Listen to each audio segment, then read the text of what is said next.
All right. Welcome back. We're the Bourbonjunk. Welcome back. He's Dan. I'm Sean. Tonight, Dan breaks the bottle. Woodford Batch Proof 2021.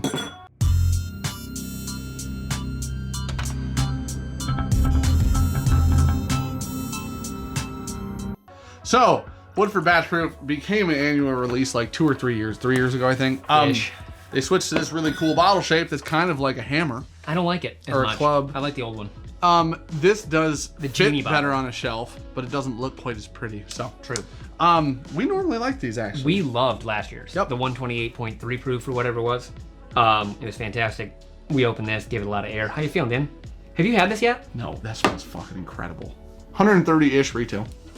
Oh, thank God it opened up. 119.8 proof, so 59.9% ABV. Like we said, this is 2021, which we got so late in here. Yeah, we literally got it the end of December almost. Sir Scott Erickson got this from a Costco that we live near. Yeah, he was just there, and I was like, hey, go get us one, just in case they're gone. I have this they were. nightmare of going there and them being gone. They were gone. So the next time I went, so.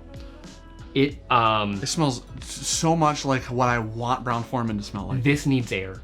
When we first opened it, I had gotten it. Sean said didn't like it. We opened it, me and my wife, poured a little in each of our Glens, and she goes, you can have it, and just poured it in my Glen. Now it smells amazing. It's cherry cola. It smells like powdered sugar. It had deep fried donut. So much cherry when we first opened it. It was like, oh, Fruity Pebbles. Not about it. With whole milk. Whole milk? Not 2%? Mm-mm. Skim? Mm-mm.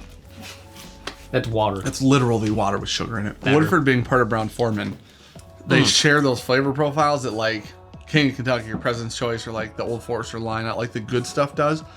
This shares the good stuff from Jack Daniels and Old Forester. Yes. Like, it's got a banana. It's got a tiny bit of nuttiness. I agree. It's got a lot of like sweet oak. Like, it feels aged. A lot of caramel, aged. a lot of cherry cola is what I keep going back to. Almost like a root beer spice on there. It's weird. You know what I think? If you're going cherry cola, we're going with grenadine. Okay. You went to a restaurant and got a Coke and they grenadine. It's very sweet. It's so sweet. Like, because normal cherry cola is just garbage, right?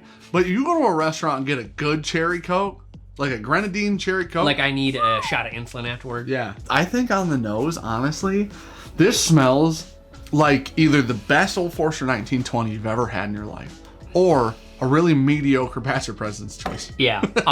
So when I first opened it, I will say it was super woody. Okay. Like the finish is why I really hated it. It wasn't even the cherry. It was all finish. It was like tannic and it bit and it just wasn't good. A couple weeks of air. Oh, it's opened. So there's still on the transition from when the whiskey's in your mouth to when it's not in your mouth anymore. It's more in your stomach area. Like the finish? It's the transition. In that transition, there's like a woody note, a spiced wood, spiced oak, where it's like just a little bit of like a peak. It's almost like you hit like a weird jump and you weren't quite ready for it, but you probably landed it because the finish is pretty good. But there's like some sweetness that comes along with the woodiness. It's almost got that marshmallowy oak finish. Yeah. Like this feels very old. That's why I agree. Here's the thing, Brown-Forman. One thing Brown-Forman does really well is release young whiskey and have it taste much older. That being said, this does taste like we've had really good President's Choices that were 10 years old that taste like they were 15, 16, whatever. Like they're matching rhetoric on the level the sweet of oak. Yeah. This has a lot of that. If they were like that's like 12 or 13, I'd be like, all right, chocolate. That's what I would like. That being said, I don't know that $130. This is a good release for 2021. Yeah. Good barrel proof. They only do one a year. I mean, they do in theory they do one batch of these a year. It's oily enough that I don't believe it's 119 proof. Okay. Like I would knock 10 off that and think it's closer to 110. It's good. It's well rounded. I'm struggling for a grade here. I like that a lot. I do too. 130's become a new normal. Oh, it unfortunately has. Okay, here's what I will say. And it's not even asinine because the last couple have all been around that. Yeah, their retail on these have been 130 for as long as I can remember. On the Masters collection in general. I will say that I think at 130 this is a solid B plus A minus range. I want to say B plus. Because can I tell you why?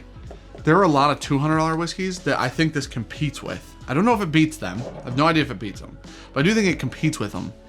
So if it's competing with $200 whiskeys, I gotta go I'll go B plus. Yeah, I'll go B plus. That smells really good. Yeah. I mean, at some point you got to grade it against what came before. That smells amazing.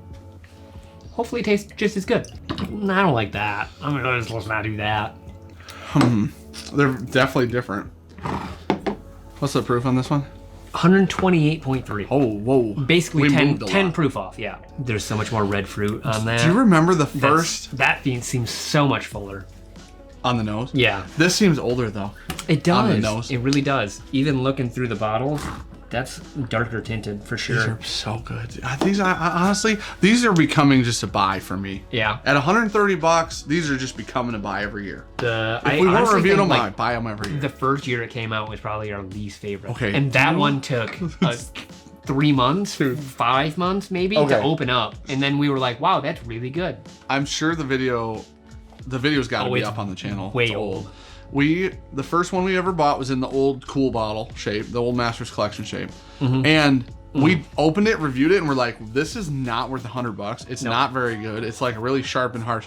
Then we did it blind, like literally, I think 7 months later for end of the year stuff. Yeah. And it slapped. Yeah, it For the did end of the year stuff. very It well. was so good. So I think realistically, I don't know if they all need air. I don't know how it works, but I do know that over time we have enjoyed every one of them so far. Yeah, 100%. So. Um, I go A minus. Nah, I go B plus. I'm gonna go B plus as Go well. B plus. This one has a little bit more hint of the alcohol in it. Is that this like one comes through in the finish. 2020?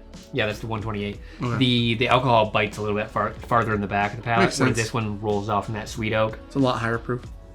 They're still really good. Yeah, they're a buy. They're a buy. I'm buying. Every year I'm buying one. Anyways, we're Bourbonjunk. This slaps the shit out of Booker's, and that's $100. Proofs and form. Yeah, cheers. Hot takes. Hot takes.